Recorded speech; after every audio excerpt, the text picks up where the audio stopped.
শেখ হাসিনা চলে গেছে, শেখ হাসিনা পালায় গেল। তারপরের দিন এই কয়জন মেরেছিস?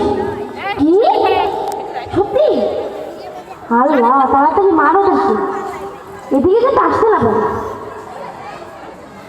তারপরের দিন বললি কেউই মরতেছে না, পুলিশের গুলি শেষ, তারা মারতে দিতেছে না।